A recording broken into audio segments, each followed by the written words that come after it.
नमस्कार, city channel में आपका स्वागत है। सिटी रिपोर्ट के इस अंक के साथ मैं सीमा आरजू।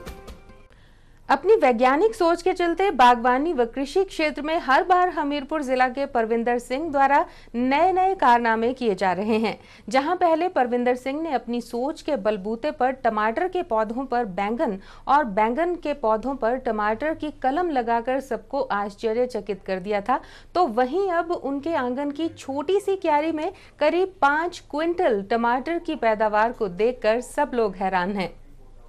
हमीरपुर जिला के वार्ड नंबर 11 लाहलड़ी गांव में ग्रामीण वैज्ञानिक परविंदर सिंह अपनी सोच के बलबूते पर हर बार अन्य लोगों के लिए प्रेरणा स्रोत बने हैं, लेकिन संबंधित विभागों की बेरुखी के चलते उनकी सोच पर विराम लग गया है, क्योंकि अभी तक उसे कृषि विभाग से कोई सहयोग नहीं मिल पाया है। परविंदर सिंह ने अपने घर की 6 गुणा 5 मीटर क्यारी में टमाटर के 40 पौधों को लगाकर करीब 5 क्विंटल तक टमाटर की पैदावार की है। अगर कोई इन टमाटर के पौधों को देखे तो उसमें गुच्छियों की तरह टमाटर लगे हुए हैं। गौरतलब है कि प्रदेश में केवल सोलन जिला में ही टमाटर की अच्छी पैदावार होती है, लेकिन परविंदर सिंह ने अब हमीरपुर में भी इस तरह टमाटर की नई किस्म के जरिए गौमूत्र का प्रयोग कर टमाटर की खेती में नया काम कर दिखाया है। परविंदर सिंह ने बताया कि उन्होंने टमाटर के अवतार बीज को लगाया था और इसकी सही ढंग से देखरेख कर और केवल गौमूत्र का छिड़काव कर टमाटर की रिकॉर्ड पैदावार छोटी सी क्यारी से मिल रही है। उन्होंने कृषि विभाग से हर बार कोई सहयोग न मिलने पर भी मलाल जताया। जो टमाटर लगाया है इसका मतलब नाम जो है अवतार है, और हम टूर पे गए थे कुल्लू जायका टीवी द्वारा, तो वहाँ देखा मैंने तो सोलन में तो वहाँ मतलब टमाटर देखा तो काफ़ी ये हुआ, तो यहाँ भी हमें जायका टीसी वाला ये लगवाया, तो इसका मतलब ये रिज़ल्ट आपके सामने है, तो अच्छा रिज़ल्ट है इसका। तो अभी पहली बार लगाया मैंने, तो आपने देखा कितने एक इसमें गुच्छे 8-9 लगे हैं एक डाली पे, तो काफ़ी अच्छा रिज़ल्ट है। और अगली बारी जो है मैं इसको बहुत बड़े लार्ज स्केल में लगाना चाहता हूँ। ऐसे है जी कि मैं इन पे दवाई नहीं छिड़कता हूँ, मैं गाय का जो गौमूत्र होता है ना उसको ज़्यादा मैं इसके ऊपर मतलब पौधों के ऊपर लगाता हूँ, और जो अपनी बर्मी कंपोस्ट है जैसे अपनी जो देसी मैल है उसके ज़्यादा ये करता हूँ। और मतलब दवाई वगैरह का तो मैं खुद ही परहेज़ करता हूँ कि नहीं, मेरे को अपने आप ठीक नहीं लगता कि दवाइयाँ छिड़क के अच्छा नहीं है, और ग्राफ भी बना रहता है जैसे कि अपने इससे कोई मतलब नुकसान नहीं है गाय का गूंतर में। तो सभी को अपने किसान भाइयों को ये बोलूँगा कि ज़्यादा कर जो है वो दवाई का कम प्रयोग करें, और जो गौमूत्र है इसका ज़्यादा प्रयोग करें। जैसे डानी वगैरह है और भी कोई मतलब सब्जी है, तो मैं उन सब पे मतलब गौमूत्र का यूज़ करता हूँ। हालांकि प्रदेश सरकार हर साल करोड़ों रुपए कृषि अनुसंधान केंद्रों पर खर्च कर रही है और उसके परिणाम आज दिन तक बहुत कम सकारात्मक देखने को मिले हैं, लेकिन हमीरपुर जिला में इस ग्रामीण वैज्ञानिक की हर बार अनदेखी की जा रही है और विभाग द्वारा न तो कोई आर्थिक मदद दी जा रही है, न ही इन प्रयोगों को अन्य किसानों को बताया जा रहा है। सिटी चैनल के लिए हमीरपुर से अरविंदर सिंह की रिपोर्ट। चंबा पठानकोट मार्ग पर मैगजीन के पास दूध लेकर चंबा आ रहा एक ट्रक गहरी खाई में गिर जाने से 2 लोगों की मौत हो गई है और एक व्यक्ति गंभीर रूप से घायल हो गया है। हादसे में घायल व्यक्ति को सिविल अस्पताल चंबा में भर्ती करवाया गया है, जहां उसकी हालत नाजुक बनी हुई है। जिला चंबा के चंबा पठानकोट मार्ग पर मैगजीन के समीप सोमवार सुबह पंजाब के गुरदासपुर से दूध लेकर चंबा आ रहा ट्रक गहरी खाई में गिर गया, जिससे 2 लोगों की मौके पर ही मौत हो गई और एक व्यक्ति गंभीर रूप से घायल हो गया। घायल व्यक्ति को सिविल अस्पताल चंबा में भर्ती करवाया गया है, जिसकी हालत नाजुक बताई जा रही है। आसपास के लोगों ने जब जोरदार आवाज सुनी तो वे घटना स्थल की ओर भागे और पुलिस को इसकी सूचना दी। पुलिस ने मामला दर्ज कर दुर्घटना की छानबीन शुरू कर दी है। ट्रक में सवार चालक अशोक कुमार, जो कि डलहौजी के गोली के डल्ला गांव का रहने वाला था, उसकी ट्रक के नीचे आने से मौके पर ही मौत हो गई। वहीं डलहौजी के बाथरी के विनय कुमार ने अस्पताल ले जाते हुए दम तोड़ा। दुर्घटना में डलहौजी के टिकरी गाँव का रहने वाला केवल कुमार गंभीर रूप से घायल हुआ है। एएसआई प्रवेश कुमार ने घटना की पुष्टि करते हुए कहा कि सोमवार सुबह चंबा पठानकोट मार्ग पर मैगजीन के समीप दूध लेकर चंबा आ रहा ट्रक गहरी खाई में गिरने से 2 लोगों की मौत हो गई, जबकि एक व्यक्ति गंभीर रूप से घायल हुआ है। गाड़ी SP 73-046 चंबा से जो है गुरदासपुर की जाती है और गुरदासपुर से जो है बेरका कंपनी से दूध लोड कर करके चंबा अनलोड करती है। ये करीब आज सुबह मैगजीन के पास पहुंचने से गाड़ी का नियंत्रण चालक अशोक कुमार खो बैठा। गाड़ी 50 फीट रोड से नीचे चली गई। ड्राइवर का जो है मौका के ऊपर ही गाड़ी के नीचे आने से मौत हो गई और 2 आदमी को जो है जो रेफर किया था यहाँ डोलाजी ले आए थे, उसमें से एक विजय कुमार की यहाँ पर आते ही मौत हो गई और केवल कुमार को जो है चंबा के लिए रेफर किया। सिटी चैनल के लिए डलहौजी से बॉबी सिंह की रिपोर्ट। निर्जला एकादशी के मौके पर हमीरपुर जिला भर में ठंडे पानी की छबीलें लगाई गईं और कई जगहों पर ठंडे मीठे पानी के साथ साथ फल भी वितरित किए गए। चिलचिलाती गर्मी के मौसम में ठंडे पानी के साथ फल मिलने पर लोगों ने भी गर्मी से कुछ हद तक राहत महसूस की। निर्जला एकादशी के उपलक्ष्य में हमीरपुर जिला भर में ठंडे पानी की छबीलें लगाई गई। गौरतलब है कि साल के सभी 24 एकादशी व्रत को करते समय श्रद्धालु अन्न और जल का त्याग करते हैं। इस व्रत की विशेषता है कि ये गर्मी के दिनों में किया जाता है, इसलिए श्रद्धालुओं द्वारा मीठे पानी की छबीलें भी लगाई जाती हैं। वहीं निर्जला एकादशी व्रत का संबंध पांडव काल से भी जोड़ा जाता है। मान्यता है कि महाबलशाली भीम ने इस व्रत को रखा था और तभी से हिंदू धर्म में इस व्रत और त्योहार की मान्यता है। क्योंकि ये व्रत जून महीने में होता है और इस माह प्रचंड गर्मी पड़ती है, तो लोगों को गर्मी से राहत पहुंचाने के लिए जगह जगह पर ठंडे व मीठे जल की छबीलें भी लगाई जाती हैं। निर्जला एकादशी से ऐसी मान्यता है कि जितनी भी एकादशी होती हैं उनके बराबर निर्जला एकादशी का जो व्रत जो है वो उसका उपवास रखने पर जो है उसका फल जो होता है वो सभी एकादशियों के बराबर माना जाता है। तथा इसका संबंध महाभारत काल में इससे भी माना जाता है कि पांडव में जो भीमसेन थे उन्होंने जो था निर्जला एकादशी का व्रत रखा था, जो कि काफ़ी बलशाली थे तथा जिनको कि काफ़ी भोजन की आवश्यकता होती थी। तो उन्होंने इस दिन जो था वो निर्जल रह करके, बिना जल ग्रहण करके, बिना अन्न ग्रहण करके जो था इस व्रत को किया था। तो इस करके इसका बड़ा महात्म जो है हमारी संस्कृति में माना जाता है। हमीरपुर जिला भर में निर्जला एकादशी पर्व के उपलक्ष्य में ठंडे पानी की छबीलों पर सुबह से ही काफी भीड़ देखी गई और स्कूली बच्चों के साथ साथ लोगों को भी ठंडा पानी पिलाया गया। इस अवसर पर हमीरपुर के गांधी चौक, सब्जी मंडी, भोटा चौक, गांधी गेट, बस अड्डा इत्यादि कई जगहों पर ठंडे पानी की छबीलें लगाई गई और इन छबीलों पर काफी लोगों की भीड़ ठंडे पानी का सेवन करते हुए देखी गई। साथ ही निर्जला एकादशी का व्रत भी कई लोगों ने किया और इस दिन व्रत कर बिना पानी के दिन भर पूजा अर्चना कर दिन गुजारा। लोगों ने बताया कि निर्जला एकादशी पर हर साल ही मीठे पानी की छबीलें लगाई जाती है और छबीलों में लोगों को ठंडा पानी पिलाया जाता है। उन्होंने बताया कि निर्जला एकादशी के दिन ठंडा व मीठा पानी पिलाने की परंपरा भारतीय संस्कृति में हजारों सालों से चली आ रही है। हम व्यापार मंडल मिलकर निर्जला एकादशी के दिन हर साल मीठा और ठंडा पानी लोगों को पिलाते हैं, साथ में हलवे का भी प्रावधान रखते हैं ताकि लोग आते जाते यहाँ से मीठा और ठंडा पानी पी के जाएँ और हलवा भी खा के जाएँ। तकरीबन हज़ारों लोग यहाँ शाम तक पानी पी के जाते हैं और हलवा खा के जाते हैं। सिटी चैनल के लिए हमीरपुर से अरविंदर सिंह की रिपोर्ट।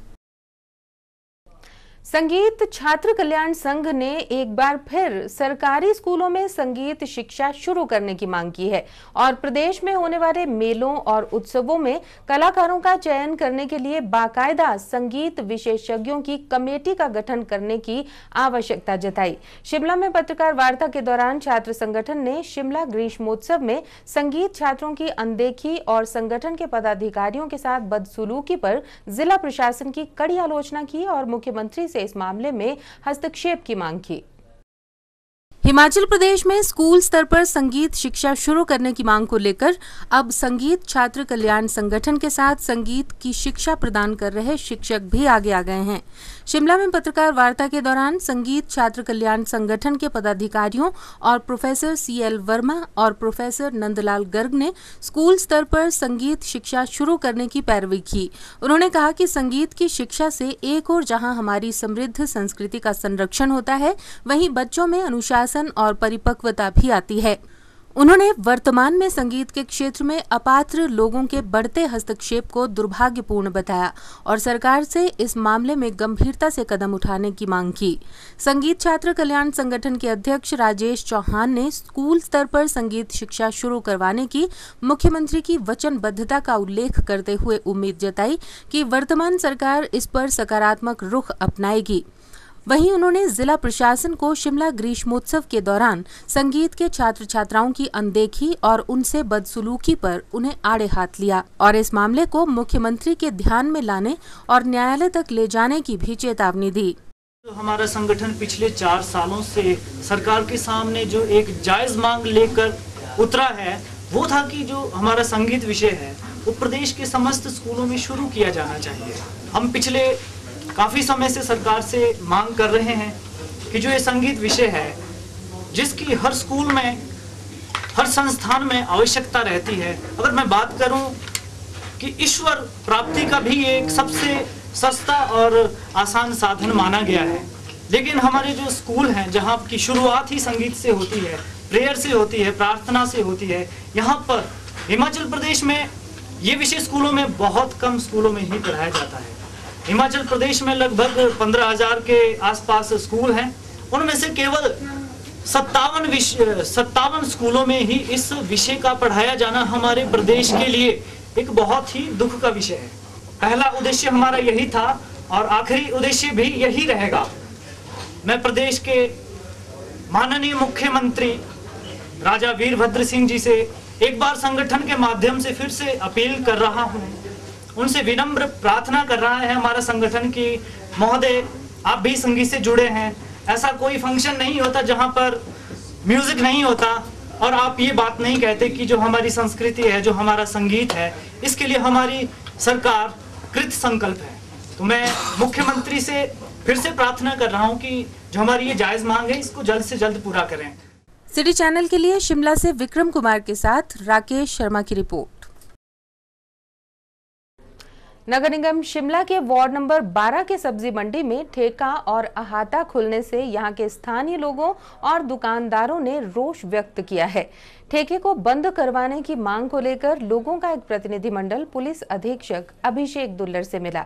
इस मौके पर पुलिस अधीक्षक ने जांच कर उचित कार्रवाई अमल में लाने का लोगों को आश्वासन दिया। शिमला के सब्जी मंडी में खोले गए शराब के ठेके और अहाता को लेकर स्थानीय लोगों और दुकानदारों में काफी रोष है। वार्ड नंबर 12 की पार्षद सुषमा कुठियाला की अध्यक्षता में एक प्रतिनिधि मंडल सोमवार को पुलिस अधीक्षक अभिषेक दुल्लर से मिला और ठेके व अहाते को बंद करने की मांग की।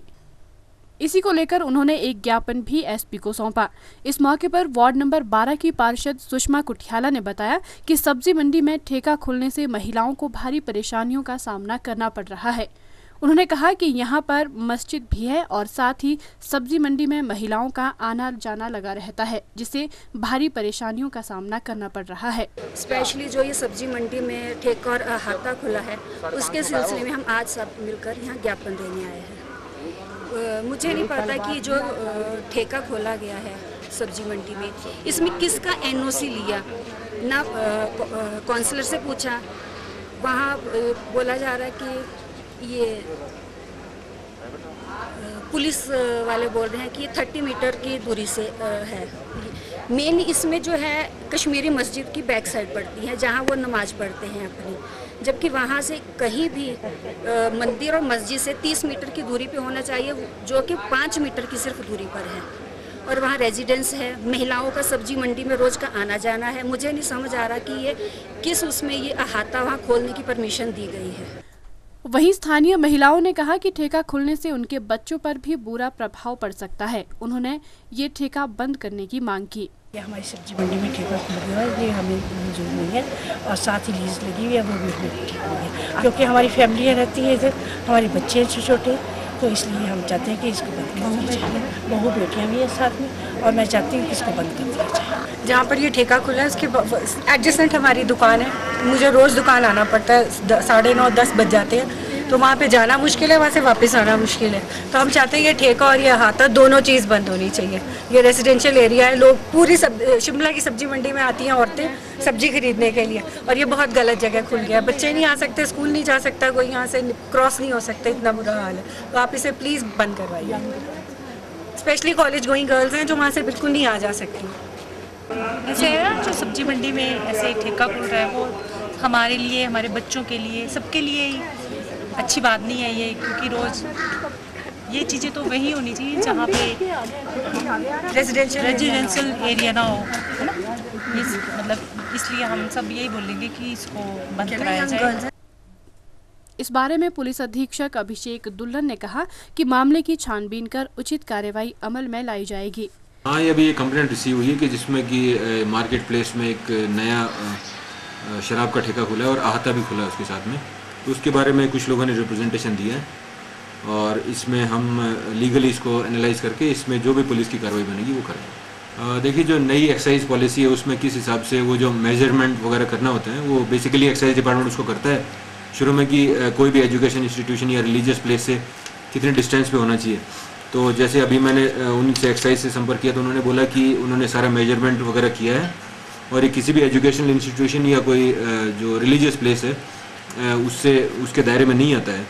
तो उस पर भी देखा जाएगा कि वो सही है या नहीं है और उस पर आगे फिर हम इस पर एक्शन लेंगे। देखिए, हम कोई इस जो मेजरमेंट में अभी हम कोई we are not the expert agency, लेकिन अभी जो एक्साइज के साथ मिलके और जो रूल्स में जैसे मेजरमेंट करते हैं उसी हिसाब से दोबारा से भी करवा सकते हैं। सिटी चैनल के लिए शिमला से विक्रम कुमार के साथ लक्ष्मी ठाकुर की रिपोर्ट। इन दिनों चंबा के महला स्थित कस्तूरबा गांधी बालिका विद्यालय में छात्राओं के स्वास्थ्य लाभ हेतु 5 दिवसीय योग शिविर का आयोजन किया गया है। पतंजलि योग समिति द्वारा आयोजित इस शिविर के दौरान छात्राओं को बाबा रामदेव द्वारा बताए गए योग क्रियाओं का प्रशिक्षण दिया गया ताकि नारी शक्ति को मजबूत किया जा सके। नारी शक्ति को मजबूत बनाने के उद्देश्य से इन दिनों चंबा के महला गांव में पतंजलि योग समिति चंबा द्वारा कस्तूरबा गांधी बालिका विद्यालय की छात्राओं के लिए 5 दिवसीय योग शिविर का आयोजन किया जा रहा है। शिविर के दौरान पतंजलि योग समिति चंबा की महामंत्री सरला शर्मा ने बालिका आश्रम की कन्याओं को योग के गुर सिखाए। कस्तूरबा गांधी बालिका आश्रम की छात्राओं का कहना है कि इस योग शिविर में उन्हें मानसिक और शारीरिक रूप से लाभ पहुंचा है और वे अपने आने वाले जीवन में भी योगाभ्यास कर अपने शरीर को स्वस्थ बनाएंगी। यहाँ हमारे हॉस्टल में सरला शर्मा मैडम सरला शर्मा है योग शिक्षक के, मैं उनका हार्दिक बहुत धन्यवाद करती हूँ। और यहाँ जो उनके साथ अभी उनके साथ जो लोग आए मैं उनका बहुत धन्यवाद करती हूँ और सभी लड़कियों को बोलना चाहती हूँ कि वे सभी योगा करें। और हमने 5 दिन योगा किया, तो हम 5 बजे से 6 बजे तक 1 घंटा योगा करते थे। आज हमने 2 घंटे योगा किया, तो हम रोज़ योगा किया करेंगे। हमने यहाँ 5 दिन योगा किया, हमें बहुत अच्छा लगा, हमें बहुत मज़ा आया और हम इससे हमारा स्वास्थ्य बना रहा, हमें बहुत अच्छा लगा। योग शिविर के बारे में जानकारी देते हुए भारत स्वाभिमान के जिला अध्यक्ष विक्रमादित्य महाजन ने बताया कि इस 5 दिवसीय योग शिविर के दौरान योग गुरु बाबा रामदेव द्वारा स्वास्थ्य लाभ के लिए बताए गए योग प्रक्रियाओं को बालिका आश्रम की कन्याओं को सिखाया गया है ताकि नारी शक्ति मजबूत हो और छात्राओं को स्वास्थ्य लाभ भी पहुँचे। कस्तूरबा बालिका आश्रम महला में बहन सरला शर्मा जो कि हमारी पतंजलि योग समिति चंबा की महामंत्री हैं, उनके लगाए योगा कैंप में आज अंतिम दिवस उपस्थित हुआ हूँ। मैंने ये देखा है कि यहाँ की बालिकाएं बहुत उत्तम ढंग से प्राणायाम का जो पैकेज स्वामी रामदेव जी ने सबके स्वास्थ्य के लिए दिया है उनको करती हैं। और इन 5 दिनों में उन्होंने अपने स्वास्थ्य में उत्तम सुधार किया है। इससे वो प्राणायाम के पैकेज से बहुत उत्साहित हैं। उनका ये मानना है कि इससे हमें आत्मिक शांति मिली है, हमारे मानसिक जो विकास हमें होना चाहिए हमने उसमें भी विकास देखा है और इसमें हमें बुद्धि जो है वो भी प्राप्त हुई है। सिटी चैनल के लिए चंबा से पुनीत मल्होत्रा की रिपोर्ट। कल शाम मंडी जिला में हुई दुर्घटना में 25 लोगों की डूबकर मरने की आशंका है और इस घटना पर प्रदेश के पूर्व मुख्यमंत्री एवं नेता प्रतिपक्ष प्रोफेसर प्रेम कुमार धूमल ने गहरा शोक व्यक्त करते हुए इस घटना की जांच के साथ साथ दुर्घटना के कारणों पर भी गहराई से कार्रवाई करने की बात कही है। रविवार शाम मंडी जिला में भयानक दुर्घटना हुई जिसमें 25 छात्रों के डूबकर मरने की आशंका है। इस घटना पर प्रदेश के पूर्व मुख्यमंत्री एवं नेता प्रतिपक्ष प्रेम कुमार धूमल ने कहा कि ये एक दुखद घटना है और भविष्य में इस तरह की घटना ना घटे, इसको लेकर कार्य करने की जरूरत है। उन्होंने कहा कि जब भी डैम से पानी छोड़ा जाता है तो हूटर व दूसरे माध्यमों से चेतावनी देने का पूरा प्रावधान होता है। उन्होंने कहा कि इस तरह की व्यवस्था बनानी चाहिए ताकि भविष्य में कोई अप्रिय घटना ना घटे। ये मौज मस्ती करने के लिए जो छात्र आए हुए थे, दुर्भाग्यपूर्ण दुर्घटना में उनका निधन हुआ है। मैं उनके परिवारों के प्रति हार्दिक संवेदना व्यक्त करता हूं और इस तरह की दुर्घटनाएं भविष्य में ना हो। मेरा सुझाव रहेगा कि केवल वर्बल वार्निंग से नहीं, केवल शोर करने से ही नहीं कि पानी छोड़ा जा रहा है, कोई हूटर सिस्टम वहाँ पे उनको सेटअप करना चाहिए ताकि पानी छोड़ने से पहले 10, 15, 20 मिनट पहले चेतावनी के तौर पर लोगों को बड़ी तीखी आवाज़ से सूचना दी जा सके कि पानी छोड़ा जा रहा है। और यदि संभव हो तो नदी तट के साथ साथ गाड़ी एक भेजकर भी अनाउंसमेंट की जा सकती है कि बहुत अधिक मात्रा में पानी निकलने वाला है जिससे लोगों को नुकसान हो सकता है, तो बहुमूल्य जीवन बचाए जा सकते हैं और अन्य नुकसान से भी बचा जा सकता है। उन्होंने इस घटना की जांच के साथ साथ दुर्घटना के कारणों पर भी गहराई से कार्रवाई करने की बात कही। प्रेम कुमार धूमल ने कहा कि इस घटना की पूर्ण रूप से जांच होनी चाहिए और जो लोग इसमें दोषी पाए जाएंगे उन पर कड़ी कार्रवाई अमल में लाई जानी चाहिए। उन्होंने कहा कि इस तरह की घटनाएं ना हो, इस तरह के प्रबंध करने चाहिए ताकि अनहोनी से बचा जा सके। जांच होनी चाहिए और जो भी इसके लिए दोषी हो उसके खिलाफ कार्रवाई बनती हो, कार्रवाई हो, लेकिन ये ऐसी घटना घटे ही ना, इसके लिए मैं कह रहा हूँ कि अगर चेतावनी एडवांस में दी जाए तो इन घटनाओं से बचा जा सकता है। जांच, उचित जांच जो होगी वो सरकार तय करेगी। जांच तो ये पता करना चाहिए कि क्या इस तरह का हूटर बजा था, क्या समुचित चेतावनी दी गई थी और क्या वो पर्याप्त थी, या उसके अलावा जैसे मैंने कहा गाड़ी अनाउंसमेंट करती, जो 5, 7, 10, 20 किलोमीटर का एरिया है उसमें अगर अनाउंसमेंट करती गाड़ी आगे जाए कि पानी आ रहा है, वे हटो, नदी किनारे से हट जाओ, तो बचाव हो सकता है। सिटी चैनल के लिए हमीरपुर से अरविंदर सिंह की रिपोर्ट। सोलन के जिला उद्यान विभाग उपनिदेशक कार्यालय द्वारा इन दिनों किसानों और बागवानों के लिए रोजगार मुखी मशरूम उत्पादन पर 7 दिवसीय प्रशिक्षण शिविर का आयोजन किया जा रहा है, जिसमें जिला किन्नौर से करीब 30 किसान और बागवान भाग ले रहे हैं। सोलन के जिला उद्यान विभाग उपनिदेशक कार्यालय द्वारा इन दिनों किसानों और बागवानों के लिए मशरूम उत्पादन पर 7 दिवसीय प्रशिक्षण शिविर का आयोजन किया जा रहा है। शिविर में प्रशिक्षण प्राप्त कर रहे प्रशिक्षुओं को डॉक्टर यशवंत परमार वानिकी विश्वविद्यालय और मशरूम निदेशालय सोलन चंबाघाट के विशेषज्ञों द्वारा मशरूम उत्पादन के गुर सिखाए जा रहे हैं। साथ ही व्यवहारिक प्रशिक्षण भी दिया जा रहा है ताकि प्रशिक्षण लेने के बाद वे अपना रोजगार आरंभ कर सके। किन्नौर से आए प्रशिक्षु अनिल ने कहा कि उन्हें उद्यान विभाग उपनिदेशक कार्यालय सोलन में मशरूम की खेती के बारे में जानकारी ग्रहण करने का मौका मिला है। उन्होंने कहा कि वे यहां से मशरूम के बारे में जानकारी प्राप्त कर अपने क्षेत्र के लोगों को इसके बारे में विस्तार पूर्वक ज्ञान देंगे। यहाँ से काफ़ी कुछ सीखे जा रहा हूँ। एक बार मैं जाकर इसका खुद उत्पादन करूँगा, उसके उपरांत मैं मेरे जितने भी लोग हैं वहाँ पर उनको भी इसकी शिक्षा दूंगा ताकि जो हमारा खुम्ब उत्पादन है वो हमारे शरीर के लिए बहुत ही एक अच्छा, इसमें प्रोटीन है जो कई बीमारियों का निदान कर सकता है। मशरूम शिविर में भाग लेने आए विजय कुमार ने कहा कि उन्हें इस शिविर में कई ज्ञानवर्धक जानकारी मिल रही है। मशरूम को उगाने के लिए विभाग द्वारा ऋण का प्रावधान भी है। उन्होंने कहा कि मशरूम के बारे में सही जानकारी होने से लोग एक कमरे से लेकर बड़ी फैक्ट्री तक इसका उत्पादन कर सकते हैं। बहुत अच्छा यहाँ सिखाते हैं जी, और फ्री ऑफ कॉस्ट जो है वो ट्रेनिंग यहाँ मिलती है जी। तो मैं ट्रेनिंग करके सर अपना काम करूँगा जी, और लोगों को भी समझाऊँगा कि ये काम मतलब एक छोटे से कमरे से भी हो सकता है और बहुत बड़ी फैक्ट्री तक भी कर सकते हैं। उद्यान विभाग के विषय विशेषज्ञ रतन सिंह ठाकुर ने बताया कि प्रशिक्षुओं को मशरूम विषय पर प्रशिक्षण दिया जा रहा है। उन्होंने कहा कि किन्नौर से आए किसान बागवानों के लिए मशरूम को उगाने और इसकी किस्मों के बारे में विस्तार से जानकारी दी जा रही है। उन्होंने लोगों से अधिक मशरूम की पैदावार करने का आग्रह किया।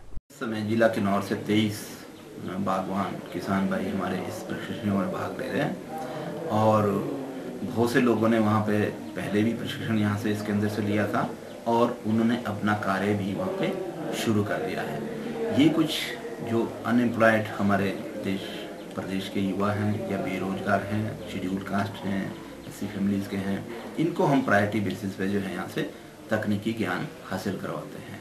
हमारे साथ ही जो DMR है, डायरेक्टरेट ऑफ मशरूम रिसर्च, यहाँ से हम रिसोर्स पर्सन के तौर पर वैज्ञानिकों को लाते हैं और वो इन्हें हर पहलू पर संपूर्ण रूप से ज्ञान प्राप्त करते हैं। सिटी चैनल के लिए सोलन से दयाराम कश्यप के साथ सोम मेहता की रिपोर्ट। शिमला के गेटी थिएटर में प्रथम हिमाचल प्रदेश राज्य स्तरीय डाक टिकट प्रदर्शनी हिमपैक्स 2014 का आयोजन किया जा रहा है। हिमाचल प्रदेश डाक विभाग द्वारा आयोजित ये डाक टिकट प्रदर्शनी 9 से 11 जून तक चलेगी। इसमें 2 राज्यों के प्रतिभागी भाग ले रहे हैं। डाक टिकट प्रदर्शनी में 165 दुर्लभ डाक टिकटें प्रदर्शित की जा रही हैं। हिमाचल प्रदेश डाक विभाग द्वारा शिमला के गेटी थिएटर में 9 से 11 जून तक राज्य स्तरीय डाक टिकट प्रदर्शनी हिमपैक्स 2014 का आयोजन किया जा रहा है। इस डाक टिकट प्रदर्शनी में ब्रिटिश काल से लेकर अब तक की डाक टिकटों को प्रदर्शित किया जा रहा है। प्रदर्शनी का शुभारंभ प्रदेश विश्वविद्यालय के कुलपति प्रोफेसर एडीएन वाजपेयी ने किया। इस मौके पर एडीएन वाजपेयी ने प्रदर्शनी की सराहना करते हुए कहा कि इस तरह की प्रदर्शनी के माध्यम से लोगों को बहुत कुछ नया देखने को मिलता है। आज हिमाचल प्रदेश के पोस्ट ऑफिस डिपार्टमेंट ने यहाँ के जो चीफ पोस्ट मास्टर जनरल हैं मिस्टर नंदा और मिश्रा जी, इन सब ने मिलकर के एक फ्लैटली एग्जीबिशन का आयोजन किया है। ये बहुत ही अच्छा काम है। सबसे पहले मैं इनको शुभकामनाएं देता हूँ, बधाई देता हूँ। इसमें 165 फ्रेम्स लगे हुए हैं, जो समझिए उनके ब्रिटिश इंडिया से लेकर के पोस्ट इंडिपेंडेंट इंडिया पर भी इन्होंने काफ़ी कुछ लगाया हुआ है, और इसमें बहुत सारी थीम्स लेकर के ये इसमें स्टैम्प्स लगाए हुए हैं। इसमें जो पर्सनालिटीज़ हैं इंडिया की और वर्ल्ड की पर्सनालिटीज़ हैं, इवेंट्स हैं, जो हेरिटेज बिल्डिंग्स हैं, स्पेसीज़ हैं, जो फ्लावर्स हैं, रेप्टाइल्स हैं, हॉर्सेस हैं, एनिमल्स हैं, इन सब को इन्होंने थीम्स बनाया हुआ है। यहाँ तक कि रेल की हिस्ट्री बताई है। इसमें महात्मा गांधी की बहुत सारे जो इवेंट्स हैं उसको लगाया हुआ है। हमारे जो पोएट्स हैं वो लगाए हैं, जो पोस्टल सर्विसेज डेवलपमेंट्स हुए उसमें लगाए हैं, और जो स्टेशनरी पोस्ट कार्ड्स एनवेलप्स पुराने वो भी इसमें लगाए हुए हैं। तो ये क्या होता है, जो स्टैम्प्स हैं वो हमको पूरी हिस्ट्री और पूरी लीगेसी को वर्णन करते हैं। आप कोई स्टैम्प देखते हैं उसमें उस समय की घटना, उस व्यक्ति के बारे में, उस स्थान के बारे में सारी सूचनाएं एक साथ मिल जाती हैं। तो खाली स्टैम्प्स वो स्टैम्प नहीं होता है जिसको लगाया और चिट्ठी भेज दी गई, बल्कि उसके साथ पूरा इतिहास, भूगोल, संस्कृति, पूरा परिवेश जो है उसे अभिव्यक्त होता है। तो इसको लगाने का उद्देश्य यही है, यहाँ पर लोग आकर के देखें, अपने इतिहास के साथ में जुड़े, अपने भूगोल के साथ में, अपनी संस्कृति के साथ में अपने को पहचानना। ये जो अपने को पहचानने के लिए समझिए उपक्रम किया गया है, इसके लिए मैं बहुत बहुत बधाई देता हूँ। इस मौके पर chief post master general A N Nanda ने बताया कि इस तरह की ये पहली प्रदर्शनी है। उन्होंने कहा कि प्रदर्शनी में 2 राज्यों के प्रतिभागी भाग ले रहे हैं। ये अपनी तरह का पहला प्रदर्शनी है, और इसमें हम लोग 2 स्टेट से लोग फिलाटली संग्रहकारी लोग अपना अपना जो नुमाइश से लगाए हैं, और ये शिमला के लिए, हिमाचल प्रदेश के लिए एक अनोखा अपॉर्चुनिटी है कि ये लोग आएँ और देखें। इसमें जैसे कि सब लोग कहते हैं और मानते भी हैं कि ये एक छोटा सा स्टाम्प देश के लिए और किसी सोसाइटी के लिए क्या क्या सब पैगाम है, क्या मैसेज है, क्या सीखने की बात है, ये सब है। उसके ऊपर चिंतन मनन सोच और ये सब होता है। आपके जरिए मैं लोगों को अपील करता हूँ सब लोग आए और देखें और डाक टिकट संग्रह करने के शौक अपनाएं। सिटी चैनल के लिए शिमला से विक्रम कुमार के साथ लक्ष्मी ठाकुर की रिपोर्ट। सोमवार 9 जून को निर्जला एकादशी पर्व धूमधाम से आयोजित किया गया। जगह जगह छबीलें लगाकर लोगों को ठंडा मीठा पानी वितरित किया गया, जिसमें लोगों ने जल ग्रहण कर तपती गर्मी से निजात तो पाई ही, वहीं पुण्य के भागीदार भी बने। निर्जला एकादशी का महत्व सदियों पुराना है। माना जाता है कि जो भी आज के दिन निर्जला व्रत रखता है और लोगों को ठंडा मीठा पानी पिलाता है, वो पुण्य का भागीदार बनता है। इसी के मद्देनजर शिमला में भी विभिन्न संगठनों व दुकानदारों द्वारा ठंडे मीठे पानी की छबीलें लगाई गईं और भारी संख्या में लोगों ने ठंडा मीठा पानी ग्रहण किया। संगठनों के प्रतिनिधियों ने जानकारी देते हुए बताया कि वे हर साल निर्जला एकादशी के दिन छबील लगाते हैं।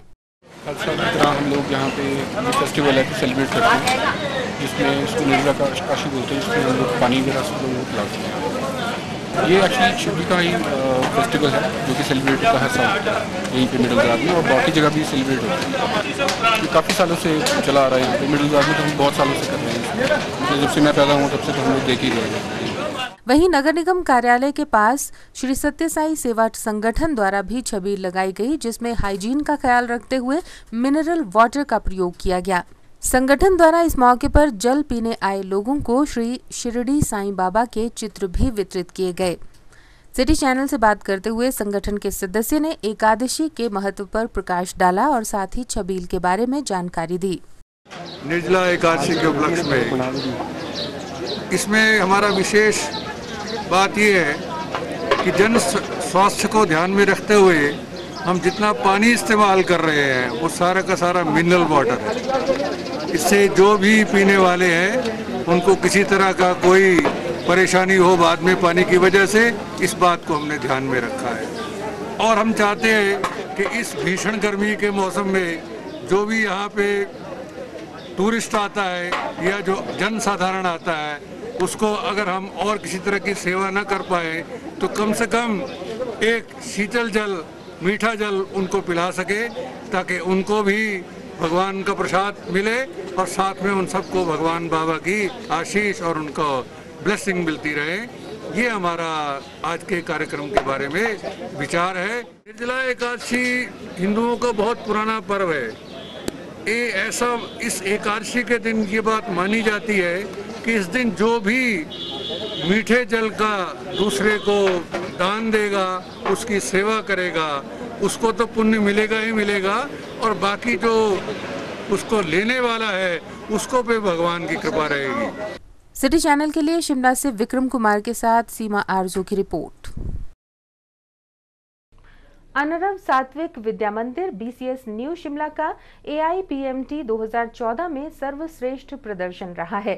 AS विद्या मंदिर न्यू शिमला के विद्यार्थियों ने AIPMT 2014 में अपना सर्वोत्तम प्रदर्शन करते हुए हिमाचल प्रदेश में मयंक पलाहा ने 10वां स्थान, विपाशा ने 33वां, अभिषेक नेगी ने 5वां स्टेट रैंक और 74वां ऑल इंडिया रैंक हासिल कर इतिहास रचा। वहीं मुरारी लाल ने 77वां, शीतल सोहल ने 83वां, अंकुश चौहान ने 24वां, हिमांशु शर्मा ने 256वां, डेविड कुमार ने 187वां रैंक हासिल किया।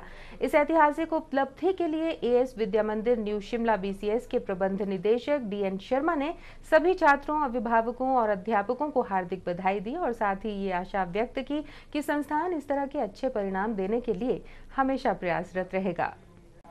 आईजीएमसी शिमला के मेल ऑर्थो वार्ड में बेड नंबर 32 पर उपचाराधीन ये युवक कुल्लू के भूंतर में 2 जून को एक सड़क दुर्घटना का शिकार हुआ था। एक गाड़ी इस युवक को टक्कर मारकर फरार हो गई थी। बेहोश भंगीर दास के दोस्त ने फौरन पुलिस को सूचित किया, लेकिन पुलिस ने घायल भंगीर दास को देखने तक की जहमत नहीं उठाई। मामला दर्ज करना तो दूर की बात है। हालांकि पुलिस को गाड़ी का नंबर भी बता दिया गया था, लेकिन पुलिस द्वारा कोई कार्रवाई अमल में नहीं लाई गई और घायल बेहोश युवक को कुछ रिश्तेदार खुद ही आईजीएमसी शिमला लेकर आए, जहां उसका उपचार चल रहा है।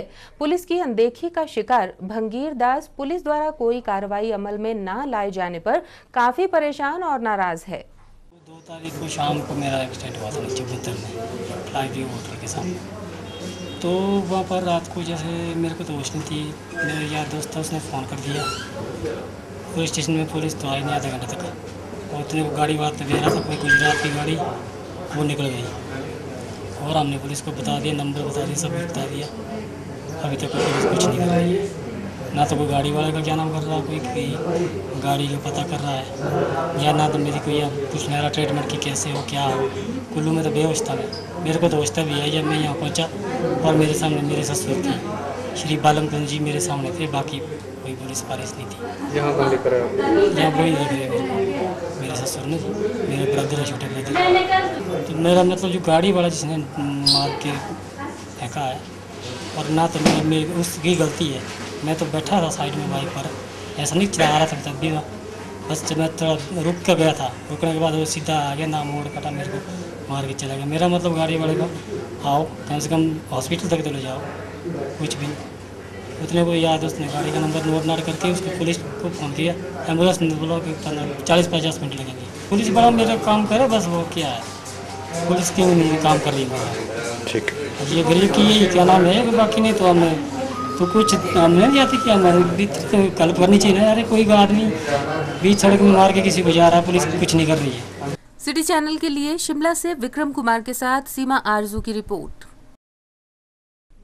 कुल्लू और मंडी के बीच 126 मेगावाट के लार्जी हाइड्रो इलेक्ट्रॉनिक पावर प्रोजेक्ट के डैम से रविवार शाम को अचानक पानी छोड़ने के कारण मनाली घूमने आए लगभग 2 दर्जन छात्र छात्राएं व्यास नदी में बह गए। ये सभी छात्र छात्राएं थलोट के सभी फोटोग्राफी कर रहे थे कि अचानक पानी का बहाव तेज हो गया और सभी छात्र पानी में बह गए। ये सभी छात्र हैदराबाद के VNR विज्ञान ज्योति इंजीनियरिंग इंस्टीट्यूट से मनाली घूमने जा रहे थे कि रास्ते में ये हादसा हो गया। हादसे में अब तक 5 छात्रों के शव ही बरामद हो पाए हैं।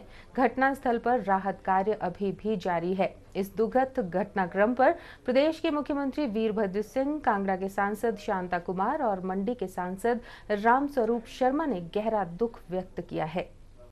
तारीख 8 जून 2014, जगह हिमाचल प्रदेश, मंडी का थलोट। दिन रविवार का था तो समय शाम के करीब 7 बजे। ये दिन हिमाचल प्रदेश के लिए ब्लैक संडे साबित हुआ। हैदराबाद के इंजीनियरिंग छात्रों का दल आया तो हिमाचल की वादियों के दीदार के लिए था, लेकिन अफसोस ब्यास नदी के आगोश में 24 छात्र पानी के तेज बहाव में उस वक्त समा गए जब वो कैमरे में तस्वीरें कैद कर रहे थे। अचानक लार्जी प्रोजेक्ट से छोड़े गए पानी के बहाव में 24 छात्र बह गए। बचाव और राहत कार्य NDRF हिमाचल प्रदेश पुलिस की तरफ से शुरू कर दिया गया। रविवार रात और सोमवार तक चले सर्च ऑपरेशन में 5 शवों को बरामद कर लिया गया था। तो वही मौके पर मुख्यमंत्री हिमाचल प्रदेश वीरभद्र सिंह भी पहुंचे, जहां पर उन्होंने मौके का जायजा लिया। इस हादसे पर राज्यपाल हिमाचल प्रदेश और साथ ही मुख्यमंत्री हिमाचल ने गहरा दुख जताया है। तो वहीं दूसरी तरफ पूर्व मुख्यमंत्री एवं सांसद शांता कुमार ने भी गहरा दुख जताया। अभी कई छात्रों के शव मिलना बाकी है, लेकिन इस मामले पर रह रहकर राजनीति भी हो रही है। आरोप है कि पानी छोड़ने से पहले ना तो कोई सूचना दी गई और ना ही हूटर बजाया गया। तो वहीं लार्जी प्रोजेक्ट के रेजिडेंट इंजीनियर ने सभी आरोपों का खंडन किया है। सवाल है, क्या कोई लापरवाही इतनी भारी पड़ सकती है कि 24 जिंदगियां मौत के मुंह में समा जाए? हाँ, अगर लापरवाही हुई है तो किसकी वजह से ये लापरवाही हुई? Bureau report, city channel. City report के इस अंक में फिलहाल इतना ही। प्रदेश भर की ताजा तरीन जानकारी के लिए देखते रहिए सिटी चैनल। नमस्कार।